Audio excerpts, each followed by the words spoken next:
Pa, kumusta ka? Okay lang naman ma. Naglakad-lakad kami mga pamangkin ko. Nagkayayaan. Pumunta kami dun sa store, bumili muna kami ng baon.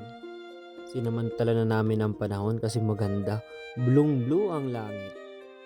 Sobra akong nag-enjoy. Balak nga namin bumalik ulit bukas eh.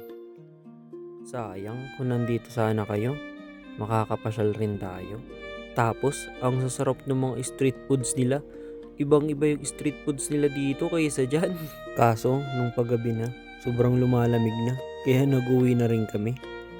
Ay siya nga pala ma, nabili mo na yung mga kailangan ninyo para sa bahay. Okay na pa, nakabili na ako ng mga kailangan dito sa bahay. At nakabayad na rin ako ng mga utang namin. At sinabay ko na rin pala yung mga bills ngayong buwan. Ay sa trabaho, kumusta ka naman? Sa trabaho, okay na rin naman ma. Kasi mababait at marunong makisama yung mga katrabaho ko rito.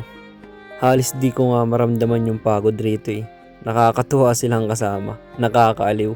Ang kukulit, sobra. Hindi sila yung mga tipo ng katrabaho na aayawan mo. Kasi talagang mahaaliw ka sa kanila. Tsaka masayang masaya ako. Kasi nga, yun nga, nakatrabaho ko rin sila. Baka naman pinapabayaan mo ang sarili mo. Kumain ka ng maayos dyan. Basta pa ha, kung may problema ka, nandito lang kami ng mga anak mo. Salamat palagi sa sakripisyo para sa amin pa. Mag-iingat ka parati dyan. At gabayan ka ng Diyos. I love you. Miss you so much na. Mwah.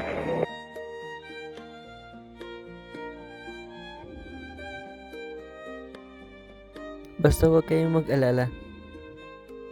Okay lang ako rito.